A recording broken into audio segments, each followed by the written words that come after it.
It's recording. Yeah. Okay, so hi everybody. Welcome. My name is Pat, and this is episode. Well, I forgot what episode this is. I think it might be 18. We've got some new faces on today, so that's always nice. And yeah, so Paddle World in 60 minutes. This is going to be our last episode until we do the next one, which will probably be in December or something. So 18 episodes is pretty good. Like I mentioned last week, some shows on TV don't last 6 episodes, so good for you guys. Always exciting to have to speak with Kevin, and it's nice that we can sort of share Kevin with the rest of you today. Leila is back as well. We're really excited about that. Leila's working on a new project on the effect of placebos with athletes and the idea of positive thought. Anyway, she's going to talk to us about that. She's going to be our last presenter. Mondrell, unfortunately, can't make it today. He's got a family illness going on with his mom that he has to take care of. So he sends his apologies, and we're wishing him the best.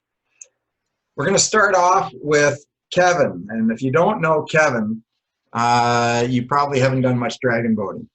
Kevin Kwok has a reputation of one of the best competitive paddlers that Canada has ever produced. And I say that proudly because Kevin's a friend of mine and coaches at our camp with us.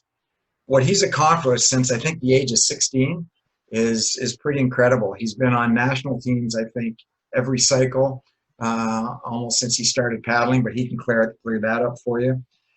He's also, in my opinion, one of the top coaches in the world. This is a guy that was the top athlete, the top paddler in Canada until he taught his brother to paddle, and then his brother passed him one year, I think, in the testing. But the two of them were 1 and 2. Comes from the Royal Kwok family of paddlers. We talked about that last week with a really nice conversation with Stephen. But Kevin is not an elite athlete only. Kevin is somebody that loves to teach, loves to coach, and loves to work with people. I've seen him work with little kids. I've seen him work with little old ladies and breast cancer survivors, recreational athletes, you name it. He's got so much passion for the sport, and he likes to share it. All he wants to do is grow the sport. I think he was born at the wrong time, though. I think Kevin should have been born right around the time when Woodstock was taking place. He'd be great in a little van with an outrigger traveling around the country. But yeah, he loves to paddle, loves to teach, and he'll teach anybody that's interested. So Kevin, welcome. Where are you there? I'm in beautiful Vancouver, BC right now. It's about 8 o'clock in the morning here, and hopefully everybody's on. Everybody can hear me, hopefully. Can everybody see it? Can you see Kevin? Oh, there he is. Okay. All right. So, Kevin, I want to say happy birthday because Kevin is now a year older. I'll let him tell you how old he is. Senior A. I am allowed to paddle Senior A. I finally waited 40 years to paddle Senior A. I can't wait to paddle Senior D with Pat one day. So, okay, so let's mute guys because every time somebody says something, they come up larger than life. And Kevin's not the host, so we're going to make go on speaker view, and hopefully Kevin will show up. So, Kevin, question number 1: How and when did you get started in dragon boat? Well, before I paddled, I used to be a swimmer, and I think that's where I fell in love with the water. I used to be like a water boy. I love swimming. I love going to the lake, oceans, going down to Florida, and just spending my time in the water. So I swam for a bit until I was 16. And once I turned 16, my father gave me a choice.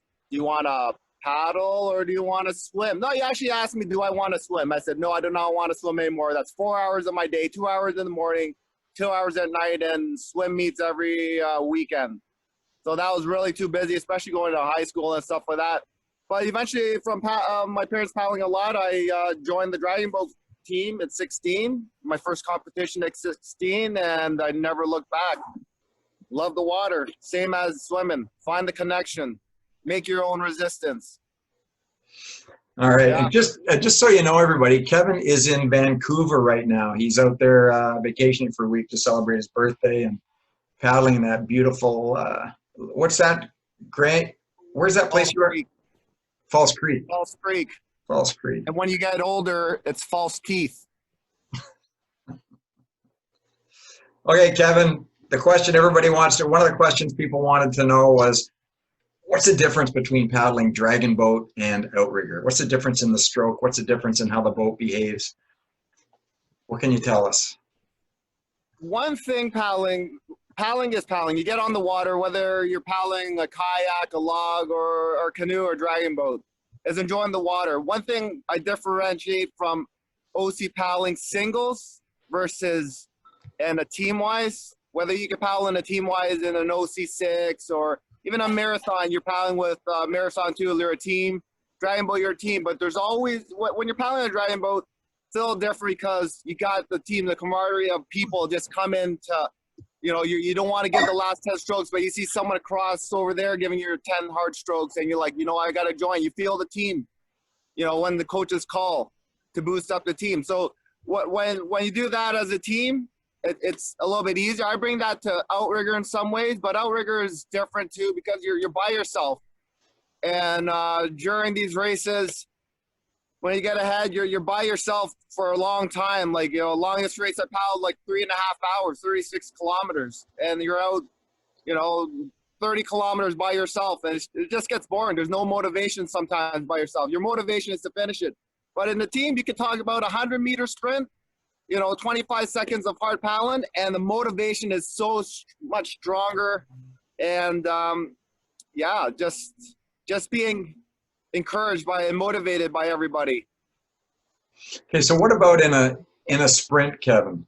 What one of the things you talk about is increasing your stroke rate if you want to do well in a time trial in an outrigger. Right. What about leg drive? Your body position is the same technique as in a dragon boat. You use a shorter stroke, less rotation, more compressed. And an OC, everybody's got to remember the OC paddle. There's, other than a steering blade maybe, but OC paddles are most likely single bend or double bend. A lot of these people are using these double bend OC paddles. Dragon boat paddle, there is no bend. Canoe paddle, there is no bend. A kayak paddle, there's no bend. There's a scoop on those kayak paddles. But one thing you got to think about, if you have a dragon boat paddle and an OC paddle, put them together and see what the difference in angle is. One angle's straight and one angle's a little bit bent, so you paddle a little differently. Your connection points a little differently. And I'd like to talk about what could maybe use that bridge. You see this bridge? Okay, so that's the water line. 1 is where you enter. Okay, 6 is where you want to exit. So usually in an OC, depending on I'm riding a wave, I like to go 1 to 6 strokes.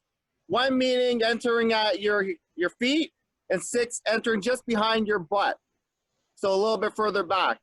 Now in a dragon boat, being a sprint, if I were to paddle 100 meters, let's say, I will paddle from 1 to 3 in a faster rate. So 1, 3, I'm forgetting the other half of the stroke. Okay, the most efficient part. Okay, if I'm paddling like a 200, maybe I'll paddle 1, 3 for the first half of the race. And then I'll go to like maybe 1, 4, 1, 4.5. And then the 500 meters, just, pull it back a little bit more. 1 to 5 or 1 to 6 being a full stroke. So you just being an individual paddler, everybody's a little different. Some people are paddling better from 1 to 5, a full stroke. But generally in a sprint-like condition, which dragon boat is a sprint-like condition, you're sort of keeping everything up front. There's no time to relax. You want to be at the fastest point you can. It's like I was talking earlier, running uphill. You always want to be on your toes running uphill. Can't be running on your heels, up on your toes and quick. Does that answer your question? Yeah. What about stroke rate though, Kevin? Like I remember you saying at camp, you talked to people about a lot of it is about rate. If you want to do well in a 300-meter time trial in an outrigger, you want to outrate the other guy. You want to, because the boat is going to drop. It's going to drop quicker than if you get a dragging boat up and running at, for 500 meters, and you're doing a stroke rate of, 66, 68 strokes a minute in an outrigger. And this is with dragging boat paddles, because we do our time trials with dragging boat paddles. What kind of difference in rate would you do? One thing about dragon boat paddlers over the years, and I was probably following it too, is a lot of dragon boat paddlers like to do a lot of cross training, lift weights, do something on the other side rather than paddle. What made my career was I paddled more than I lifted weights, but I still lifted weights just to maintain. And one thing about stroke rate is if you're a big guy, and it's like watching different teams around the world paddle. Okay, but as I watched over the 20 years of progression of paddling, the teams are trying to increase the rate faster and faster and faster while maintaining a good connection. Okay, so the slower you paddle, yeah, you can feel, you think you're feeling that connection, but you're relying on a lot of just larger muscles. And dragon boat's so short that it's like, if you wanted to do 60 push-ups, yeah, you can do 60 push-ups, but once you start to go do like 1,000 push-ups, you'll start to figure out a way your speed and your body will react to the water. So to add to that, it's just like, depends on your body type for your speed, and depends on the race distance. I like to, every time I paddle, I like to mix it up. I paddle with my paddle upside down still when I'm racing, when I'm still practicing. And I like to focus on like 1 to 3. How fast can I keep 1 to 3? Like maybe 100 strokes, maybe I'll get 100 strokes in a minute. But let's say if I paddle 1 to 6 range, a little slower range, that's 70 strokes per minute. But yeah, you look on the GPS and you put it in your book, and when you're racing or when you're paddling, so I did 100 strokes in that 1 minute. And this sort of feels like a 200-meter piece. And I know that I have to keep my body up forward. I know that the rate's going to be high enough that I can't sit back, and there's no relaxation in the stroke rate. And don't try to cheat on the paddling machines, because the story is a guy one of the guys on the national team, no names, the best on the paddling erg last year, the last cycle in 2019. His stroke rate for the 500-meter on the paddling erg was 45 strokes per minute. So think about it, 45 strokes per minute. Of course, you could, that machine is meant for guys that are bodybuilders or guys that learned how to paddle that machine. But eventually when he got on the water, not very good. Yeah. He still made the team because of his time scores, but when it was 200-meter day, he wasn't even there on 200 meters day because he couldn't not maintain the rate. So if you're paddling in the dragon boat and outrigger, even in an outrigger, you're riding at waves, you can paddle a little bit longer stroke, 1.6, 1.7. You don't even need to paddle 1.7. Sometimes you're riding the waves, you could be like 3.7, just chilling on the back end of the stroke, right? You're riding up the wave, you probably want to be like 1.4, like up front, keep it a little bit more. So you guys got to play around with how long you want to keep your rate, how long your range is. Everybody has to train with a GPS. I don't say everybody has to train with a GPS. Just know what your body is doing. I only bought a GPS last 2 years ago for paddling. Really? Never had a GPS ever. Yeah, I bought a GPS when the first race I lost. After I lost our OC race. Yeah. Hopefully that answers some questions. Water depth, boat depth. Yeah. Depends on what kind of outrigger you're paddling to. If you're paddling a slow outrigger, you probably want a slower stroke. If you're paddling one of those new light, fast outriggers, higher stroke rate works too. What about, so Kev, what about paddle length? There was a time when we were told you get the longest paddle you can get. And I think Kubski and I even bought a cheater paddle. We got one that was like 52 or 53 inches long. That had one specially made for time trials, so we could have this super long paddle. I thought my shoulders were going to fall off. But then I've heard since then that in outrigger that there's a trend towards shorter paddles now. and faster twitch Shorter, body. bigger blades, just like the Tahitian paddlers. So yeah, you can see the Tahitian paddlers have a shorter blade, but a wider blade. Something like maybe 11 across or 12 inches across, bigger teardrop blade. Definitely not a marathon paddle. Okay, and if you actually look at the surface area, compare the surface area, the Tahitian blade to a dragon boat paddle, just the Tahitian blade just a little bit bigger, but the surface area, if you combine it all together, it's about the same. Okay, so measuring the paddle length, I would measure it sitting down, because a lot of coaches like to say stand up and measure from your sternum, and I think that as your legs, which is you're not using your legs when you're not sitting on your legs or standing on your legs, maybe on a stand-up paddleboard, right? Or on a high kneel, standing up and measuring. But usually I measure the length. I sit down from my hip down, okay, and I cup the paddle up here. Pretty much it. Nice and loose grip. That measures your hip all the way up to a nice loose grip to the top there. So you should be about maybe 95% flex, about there. So That's what length? Very easy. What length paddle are you comfortable with in an OC1? In an OC1, I'm comfortable depending on a 50, 51, 52.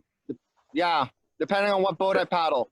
What about dragon boat? Back in the day, people, I remember paddling in the 90s. People used to have butt pads that were like 4 inches thick, like they sat up so high, and they got the longest paddle just to cheat, and you could cheat. And that's when eventually the butt pad rule came. A lot of countries, a few countries from Europe, like thick butt pads, and then eventually I think they made the butt pad rule in 2001 or something like that. And also the paddle length rule. Yeah, they started bringing these rules in about 2001, 99, 2001, 2003, and then that's when everything started to be similar all around the world. Okay. Consistent. Kev, there's questions coming in on the chat side. People are typing in questions for you, but I'm not gonna. Sure. We're gonna get to those once we get through this, okay? And then people can actually ask those questions. What's your greatest dragon boat memory there, Kiki? My greatest dragon boat memory, oh my gosh. Ooh. Lots of memories. You know, I have usually around this time, I should have been in Hawaii this year, spending my, at the outrigger sprints. That was going to happen this year in Hawaii. But most of the time, my favorite dragon boat memories around this time, it's like the national team, and my birthday is around the same time, August 22nd. So it's always Thailand was, around the same time. Prague was around the same time. All these races were around the same time. One of my favorite races so far was just probably last year in Thailand, coming third in the Premier Mix. It was the U.S., China, and thus third, and we won 0.02 of a second. 0.02, 0.05. We all finished the race line together, and no one knew at the end. Wow. I might have that race on my Facebook. But I love all the races. I actually absolutely do love all the races. And what I like about dragon boat racing is it's very little room for failure. You train so much that for those 2 minutes you're absolutely perfect, and you can be absolutely perfect. There's other small things where your paddle might slip, you slip off your seat, your drummer slips off, or the steer person. All those are minor things. But the difference to that, in OC paddling, you're out by yourself. You run out of water. You're out by yourself. You lost your cell phone, or a lot more things that happen on a long 3-hour OC race than a dragon boat. That's why a lot of great memories of dragon boat and a lot of great memories are paddling on OC. Who's your paddling idol? Talking to him right now. You are, or I am? You are. All right, listen, I can't let you go without you're you're always looking at ways to make the sport better. Kwok sauce is one of those. Make your pitch. Tell us about kwok sauce. Oh, quack sauce. So I forgot to bring the quack sauce this year. Oh, hold on a second. So, I do have it. I always have quack sauce in my cell phone. So we have these names. I lost ya. I lost ya. Did I get it back? Yeah. So every saying on quack sauce, if everybody buys quack sauce, I have a saying on the back of behind every label. I just ripped it. Oh, there it is. Which is upside down. But I'll read it to you guys. This is something I wrote many years ago, coming back from 2009, I believe. 2009, 2011 World Championships. Excellence is never an accident. It is the result of high intention, perseverance, hard work, sincere effort, intelligent direction, skillful execution, and the last one I always see is the most important. And the vision to see obstacles as opportunities. So it's looking at the obstacles that you see is something, you gotta, paddle in the heat. In Thailand, it was hot. Tampa, 40 degrees, racing in August, hot. Those are obstacles, but, you take those obstacles and then you challenge them. And that's what's so great about just paddling in general. There's always an obstacle somewhere. So how did quack sauce make you a champion? Because I know it wasn't athleticism. Must have been the quack sauce. So, quack sauce. So the secret, everybody wants to know the quack sauce story. I used to use a lot of paddle wax, and the paddle wax was like, very chunky, not very good for what we're doing for racing. So I called a private wax company out in California. I can't say the name. And they sent me, I told them to make 5 bars of wax, sticky as you can. I want you sticky long time, like our saying is. And so they sent me the bars. I tested them for a bit, and I chose 1 or 2, and eventually I chose 1. And then I sold probably 4 or 5 boxes that year.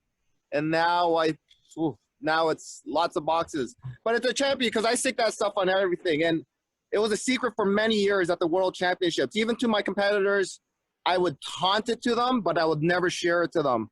So I'll stick it on their paddle intentionally.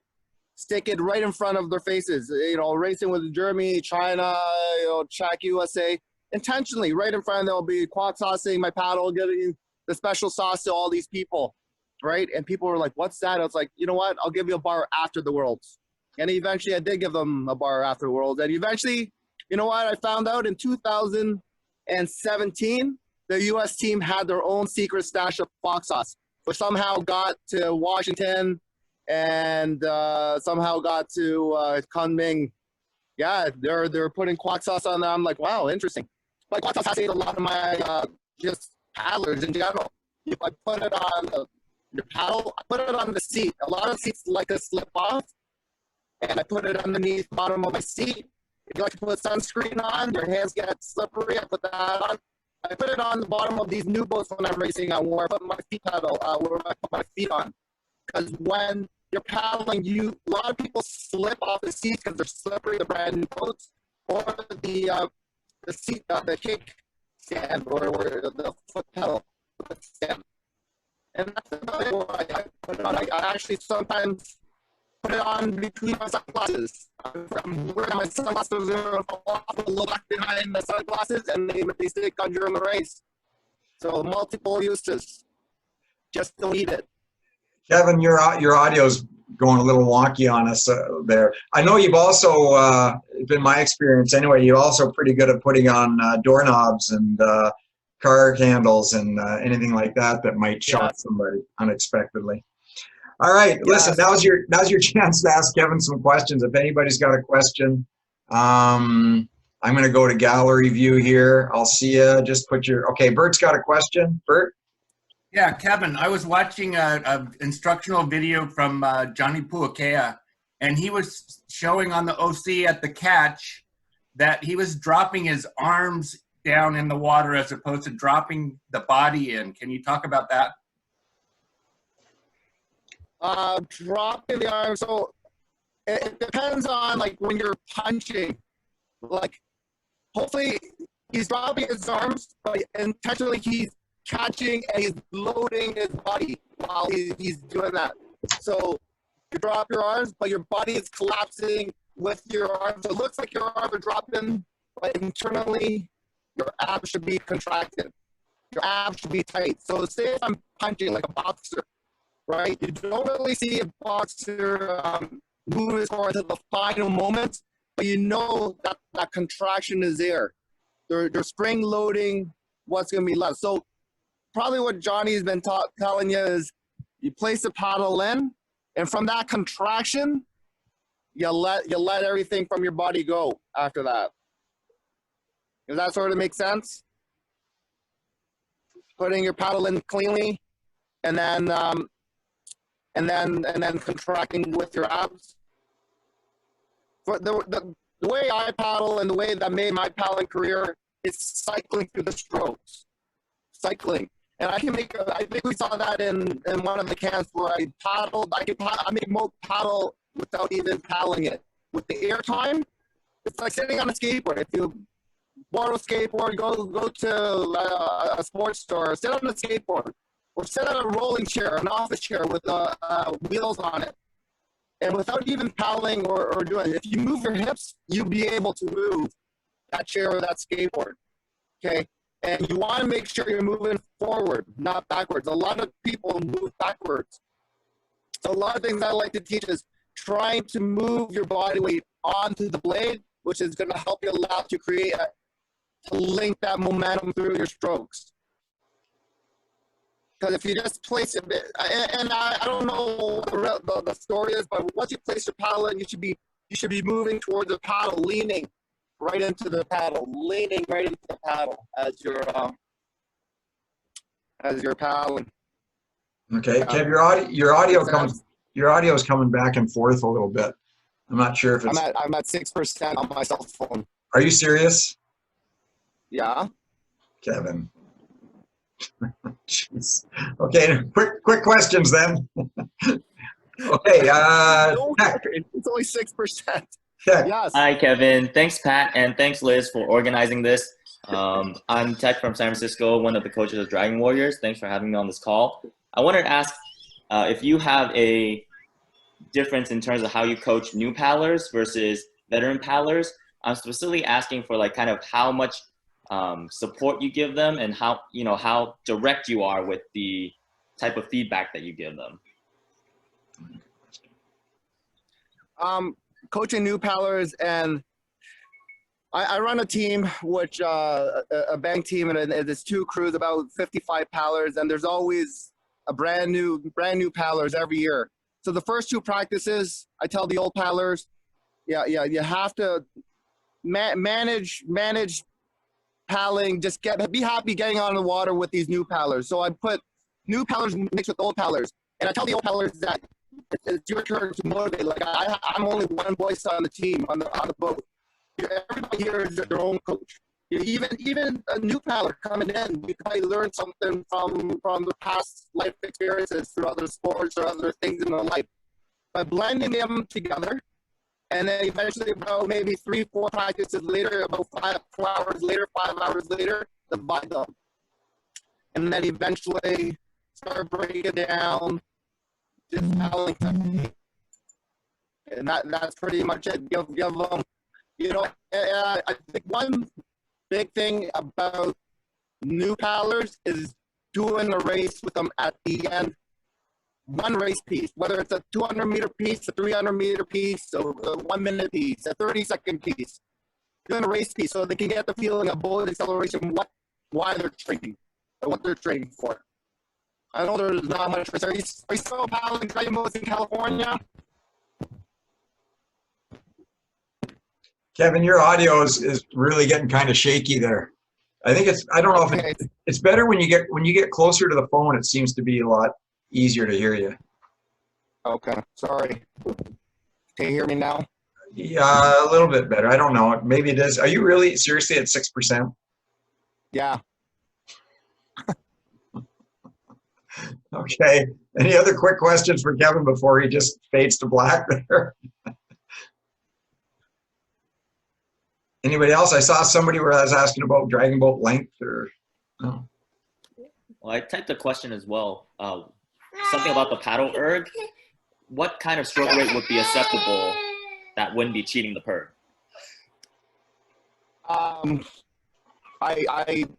There's I would say like 60 strokes and above.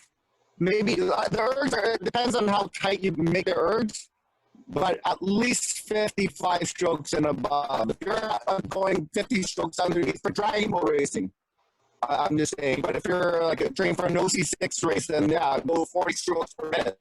For a dragon boat race, like you want to be at a certain number, like a 500-meter race on the erg, probably like 50 at least to like 70, depending on your body type.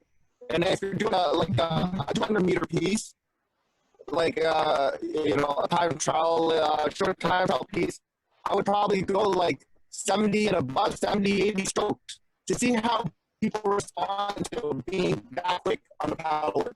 Because paddler will make you just slow and lazy in the back, and that's not real true paddling in some ways. Nice. The paddler, I would always say, is if you can only add wheels on the bottom of where the erg is. So then if every equal opposite position or whatever, then the wheel will move. So if you push too much, the paddler will go backwards without even paddling. And you want to treat it like it's gliding on the surface. That's what I would like to do on a paddler. Hey, Kevin, I hate to interrupt you because what you were saying, I'm sure, is really important, but we couldn't get any of it because it's really shaken up there. Okay, Kevin, sorry. one question. Where can we buy the quack sauce? I sell it in Vancouver. I will be putting it on eBay once I get home. eBay. Quack sauce Okay. on eBay. Will be soon on eBay. Can you email Liz so that we can put it out on Heat International and everything else so people know where to get it? Sure. Yes, I can. You can hear me now, can you? Well, yeah, you're in and out a little bit. Okay. Kevin, anything else you want to close with there? What do you got coming up? Any challenges coming up that you're going to your races or anything you're planning on? The challenge is being 40 years old. I have no idea. The challenge is just trying to get back on the water and try to maintain what you haven't lost over the last year of paddling. Like I know we're not paddling in the dragon boat, so it's a little bit harder to train yourself. You're paddling OC1. That's the challenge for me right now. Just trying to be in that competitive state. It's competitive maintenance state. You're just trying to maintain. Maybe every time I go paddling, like I figured out last time, yesterday with paddling, I maybe have 30 good strokes and then I start to lose it. So right now I start at 30 good strokes and then hopefully by the end of the paddling season, maybe 100 good strokes. Well, you look great for 40. And thank you. I just want to look great for 80.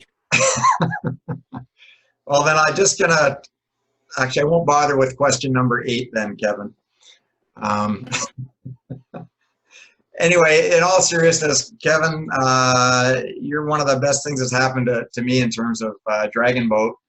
And I just love watching you with other people and growing the sport.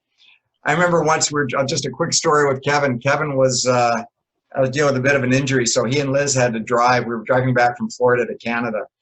And Kevin's just so excited. He's just talk all the way about Dragon Boat and paddling and new inventions that he can come up with that's going to make paddling easier and better, enhance the sport. So we pulled over at a gas station. Kevin goes in and he stays there and he stays there. He doesn't come out. And he comes running out. So what are you doing? He says, I got to get my laptop. I said, what? I just got the clerk there. I got him convinced he's going to paddle Dragon Boat. I got to show him a video. I remember that. Yeah, I remember that. Some guy in the mountains in Virginia in the gas station. Kevin was convincing him to paddle. Anyway, just thanks for everything you do for the sport, Kevin, and proud of you, kid. Enjoy the rest of your birthday celebration out there. Thank you. Okay, talk to you later, buddy. All right, take care. Goodbye. Okay, now we're going to talk. We're going to talk to Leila. Leila's going to share with us some research that she started on placebos for athletes. I had just a brief chat with her earlier, and it sounds really interesting. So I am going to pass the. Give us a second here. I'm going to pass the host to Leila if I can find her. 3%.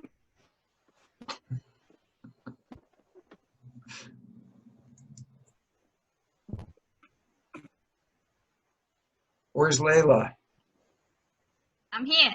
Oh, I know, but I mean, on my list. Where are you? I can't find you on my list. I'm the first in my list. I don't know where I am with yours. Oh, you're the first on mine too. Okay, Leila, you are the host. Kevin, you hang on as long as you can until you get to 0%. You'll find this interesting. Okay. Just share my screen.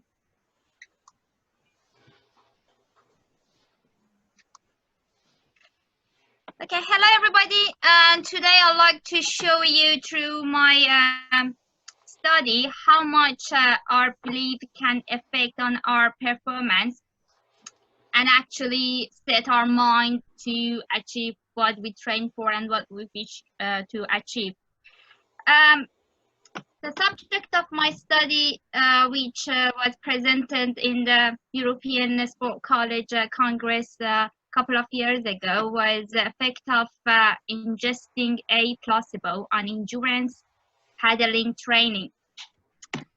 So many of you might heard about the placebo effect, but briefly, I should say placebo effect is very well known for medical research to test the medicines or retest the medicines. However, is recently considered as ergogenic aids for athletes for their performance. For example, some athletes believe that they shoes is very lucky, or even they socks, even as dirty is very lucky for them. I think if they wear this sort of shoes or this sort of clothes, they can perform better, and they know it as a lucky clothes or lucky shoes. I have a lucky socks too. I'm always wearing it when I want to watch the football. So I believe when I'm wearing these socks, my teams would score better. Anyway, but the placebo effect actually refer when the body expected a particular substance and it start to respond to it. This effect is psychological, it's all here, but the response to this substance is real. So that's why I use this fact for this study. The purpose of this study was to investigating the magnitude of the effect of an oral placebo intended to have similar effect of caffeine on endurance paddling training. So as you may know, what we're expecting from caffeine is to increase concentrations. What caffeine does is actually affecting on nerve, help to concentrations, is increase the endorphin hormones, which giving you a better feeling, make you more energetic, also help to fat burning.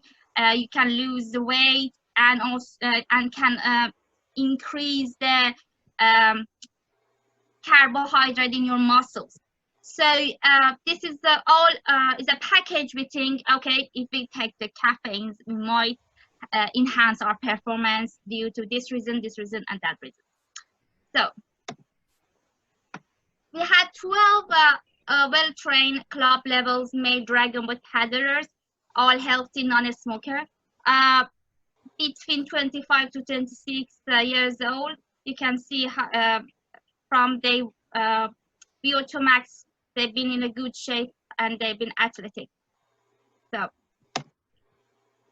24 hours before the study, we asked the paddlers to avoid any caffeine products, any alcohols, any intensive exercise, or any supplement can help to improve the performance, and be 8 hours fast. We control the diet by giving the participants a package meal, including 200 kilojoules per kilogram per body mass, and 7 grams per kilograms body mass of carbohydrate. 1 hour before of test trial, we give the participants a light meal. So we have double-blind crossover study design. We randomly divide our participants into placebo and control group. We had 2 trials, trial 1 and trial 2.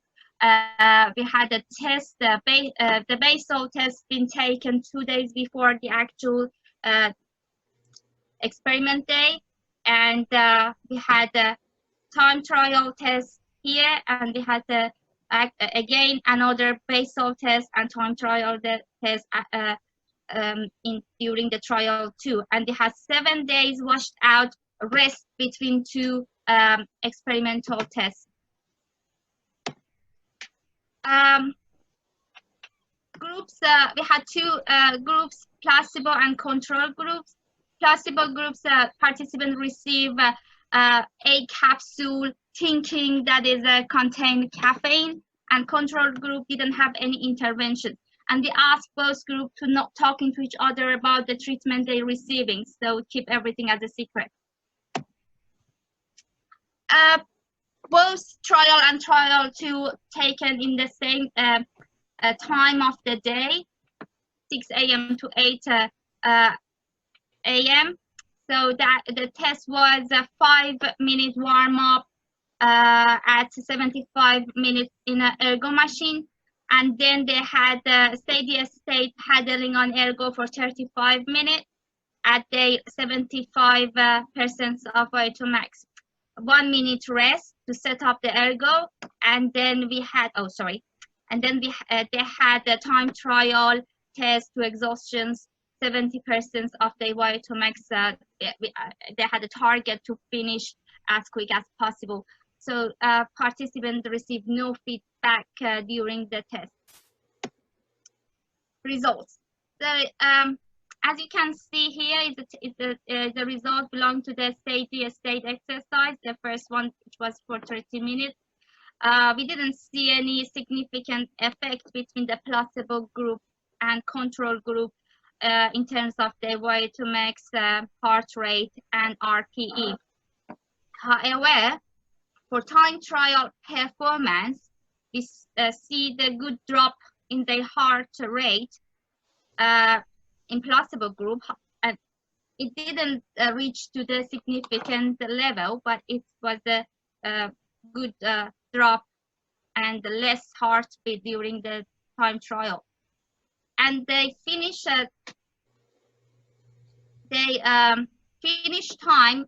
The placebo group shows a significant improvement and less timing than control group. It shows how taking the placebo effect on the performance.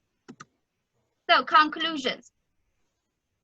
Regarding the data, we didn't see any influence of placebo during the steady state test, but we saw a significant effect of placebo on time trial performance. We had an interview by one for our, we interview our participants by one, and 8 participants actually experience a placebo effect by having the less pain and less fatigue during the trials. The study showed the substantial interactions between belief and pharmacology. So the message to take home is how your mind can set by you to take you up or drag you down, and how much you can train your mind to believe your situations is positive, and that help you to have a better performance in your exercise or whatever you decide, whatever you want to do. So even if your situation is not as good in reality, but if you believe it, that is everything is fine and think positively, that actually affect on your performance. This is a very little examples than how your brain that works towards your wishes if you put it in. So thank you very much. Any questions? So as a coach, Leila, you want to create that positive environment, and for each individual athlete has a different personality. So you're going to do what you can to instill confidence in each athlete, whatever way you can. Is that basically what we're trying to do, and encourage them to have a positive thought pattern going into their training and into their racing? Or would you come to the races with a bag of water tablets and tell them that they are something that's rocket fuel, and take these and we're going to take right off? Well, I should say water tablets actually effective. So if you want to go with something, go with something really placebo, because water tablet is hydrated athletes and it's actually very good pill. But if I be a coach, I try. Well, it's very difficult for the team because individuals are different. So we have to first have a good view of each person, that some people doesn't need any placebo effect because they really energetic, and some people does need. But we need to work together, so each team mate can help to the other persons to bring it up. But as a coach, yes, if I was you, I would say, okay, these pills can help you. And well, at the end of the day, it's a little bit difficult because, well, giving the medications to the paddlers sometimes, you're not a doctor, you can't give me any medication. So this is another side of the story. So I may find some other way. For example, give them a paddle, tell them this is the new paddle, it has a very good mechanic, and if you paddle with this paddle, it's very good, very light, or this boat is something different, I put something in your boat, you can do better. Maybe we have to find things to play with to encourage the athletes, but at the end of the day, individuals should help themselves. You can't do anything magic. So I worked on 12 people, and it was a very well-controlled study. So I like to see how it works in the real world. So. Cindy, you're reading my mind. We'll just give everybody quack sauce and tell them quack sauce is going to make you faster. Very good. Any other questions? So what's next for your study here? What's the next step for you, Leila? Well, actually, I'm doing my second PhD, and so I'm writing my dissertation. So my next step to get this dissertation done. The study I've done was the effect of tribulus in muscle damage. So it's the first study that it's been done so far in these hairs, how much this herb can help to improve the recovery time. So I got a good result. So I didn't see any effect of tribulus on in terms of increasing the testosterone and muscle mass, but it had a good effect on inflammation. So because everybody thinks tribulus is very effective for muscle mass, and athletes taking it because of its effect on the amount of the muscles. But in reality, my research shows it doesn't have effect in this point, but its effect on inflammation. And the other thing I should say, always read the label of supplements, because the supplement has tribulus on it. It's actually not a tribulus. is has some other stuff added in. So they're selling it with this name, but it's too many other ingredients in there that might, end up to doping.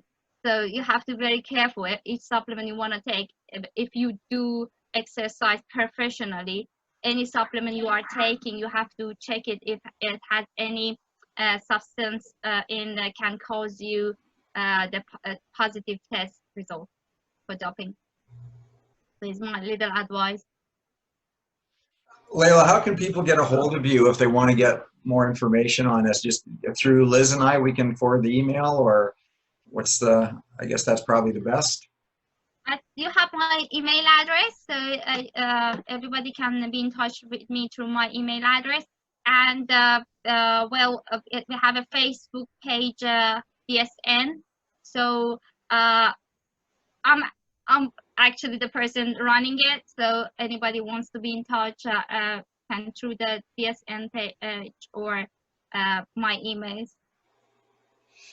Okay, great. And for those of you that don't know Leila was a consultant with and I forgot what your actual title was. You were with IDBF for some time. What was your role? Well, I'm in EDBF medical commissions, and my focus is on doping and supplements. Good. So Leila's been around. She knows our sport too. And she's an athlete herself. So if you have any questions and you want to reach her, she's a great resource for all of us. So thanks, Leila. I appreciate the time again. Really nice of you to join us, and good to see you. And Leila's talking to us from England, by the way, on her way to Cyprus, I think, or I can never keep track. Next week. Next week. I'll be back home. I live in Cyprus. So. Okay. Well, good luck to you. And if there aren't any more questions, we're going to sign off. And this will be the last episode for several weeks anyway. We're going to take a bit of a break and look forward to getting in touch with you guys again and firing it up. Okay. So thanks a lot, guys, and wishing you all the best. And if you want to get a hold of any of our presenters, then you can get that through Liz. And all the recorded sessions too are on Heat International on our YouTube channel. If you want to check those out, we've got lots of interesting people that have been on there. And if you're interested in doing something with us, guest, you got something you want to talk about or somebody that you want to hear from, please flip us an email and we'll get loaded up for sometime in late October. We'll get back on it. All right. All right, guys. Well, listen, good talking to you. Kevin, I think Kevin's faded into the distance somewhere on a Vancouver dock there. But it was always great to see him again. Anyway, so there you go. So have a great weekend, everybody. And we will talk to you when we talk to you. Bye-bye. Stay safe, everybody. Okay, I've stopped the recording, and who's staying on, Liz? Leila is staying on. Check participants to see if Anna has joined in yet. Okay. My